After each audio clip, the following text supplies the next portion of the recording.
कहानी प्रेम के बोल। एक गांव में एक मजदूर रहता था जिसका नाम हरिराम था। उसके परिवार में कोई नहीं था। दिन भर अकेले मेहनत में लगा रहता था। दिल का बहुत ही दयालु और कर्मों का बहुत ही अच्छा था। मजदूर था इसलिए उसे उसका भोजन उसे मजदूरी के बाद ही मिलता था। आगे पीछे कोई न था इसलिए वो इस आजीविका से संतुष्ट था। एक बार उसे एक छोटा सा बछड़ा मिल गया। उसने खुशी से उसे पाल लिया। उसने सोचा आज तो वो अकेला था, अब वो इस बछड़े को अपने बेटे को जैसा पालेगा। हरिराम का दिन उसके बछड़े से ही शुरू होता और उसी पर खत्म होता।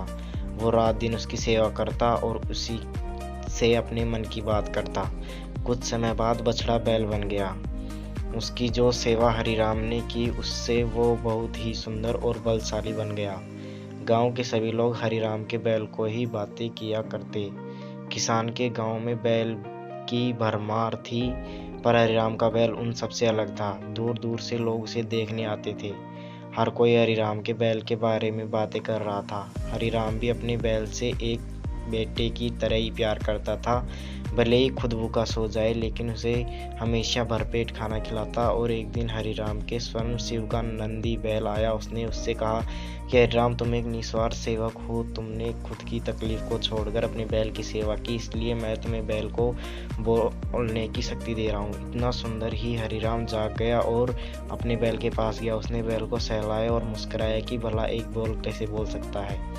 तभी अचानक आवाज आई, बाबा, आपने मेरा ध्यान एक पुत्र की तरह रखा है। मैं आपका आभारी हूँ और आपके लिए कुछ करना चाहता हूँ। यह सुनकर हरिराम घबरा गया। उसने खुद को संभाला और तुरंत ही बैल को गले लगाया।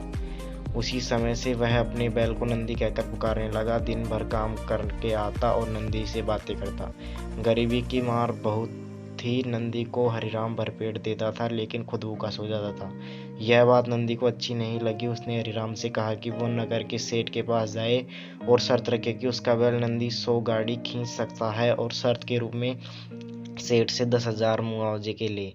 हरिराम ने, नंदी तू पागल हो गया, भला कोई बैल इतना वजन कितना उठा सकता है। अपने जीवन से खुश हूँ, मुझे यही करना है। लेकिन नंदी के बार बार आग्रह करने पर हरिराम को उसकी बात माननी पड़ी। एक दिन डरते डरते हरिराम सेठ दीनदयाल के घर पहुंचा। दीनदयाल ने उसे आने का कारण पूछा। तब हरिराम ने शर्त के बारे में कहा। सेठ जोर जोर से हंसने लगा और बोला, हरिराम, बैल के साथ रहकर क्या तुम्हारी भी मति बैल जैसी हो गई है? अगर शर्त हार गए तो 1000 मुहर के लिए तुम्हें अपनी झोंपड़ी तक बेचनी पड़ेगी। यह सुनकर हरिराम और अधिक डर गया, लेकिन मुंह से निकली बात पर मुकर नहीं सकता था। शर्त का दिन तय किया गया और सेठ दीनदयाल ने पूरे गांव में ढोल पिटवाकर इस प्रतियोगिता के बारे में गांव वालों को खबर दी और सभी को यह अद्भुत नज़ारा देखने को बुलाया। सभी खबर सुनने के बाद हरिराम का मजाक उड़ाने लगे और कहने लगे कि यह शर्त हरिराम ही हारेगा।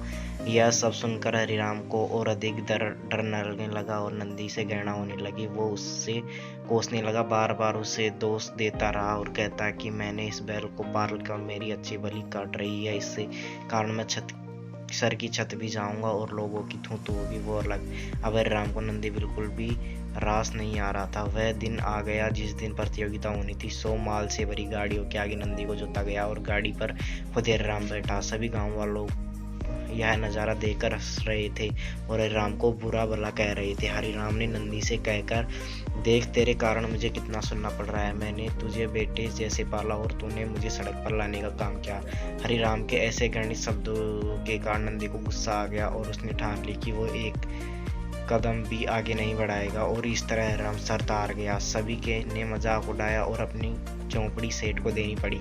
अब हरिराम ने नंदी के साथ मंदिर के बाहर पड़ा हुआ था और नंदी के सामने रो रो कर उसे कोस रहा था। उसकी बातें सुनकर नंदी को सहा नहीं गया और उसने कहा, बाबा हरिराम, सब तुम्हारे कारण हुआ।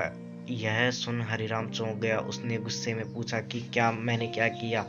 तुम भांग खा रही है, तुमने भांग खा रखी है क्या? तब नंदी ने कहा कि तुम्हारे प्रेम के बोले कारण ही भगवान ने बोलने की शक्ति दी और मैंने तुम्हारे लिए यह सब करने की सोची, लेकिन तुम उल्टा मुझे ही कोसने लगे और मुझे बुरा भला कहने लगे। तब मैंने ठानी कि मैं तुम्हारे लिए कुछ नहीं करूँगा। लेकिन अब मैं तुमसे फिर से कहता हूँ कि मैं 100 गाड़ियाँ खींच सकता हूँ। तुम जाकर फिर से शर्त लगाओ और इस बार अपनी झोंपड़ी और 1000 रुपये मोहरे की शर्त लगाना। हरिराम वही करता और फिर से शर्त के अनुसार 100 गाड़ियाँ तैयार कर नंदी को जोतता जाता है। फिर से उस पर हरिराम बैठता और प्यार से सहलाकर उसे गाड़ियों खींचने कहता, और ईश्वरानंदी यह कर दिखाता, जिसे देख सब स्तब्ध रह गए।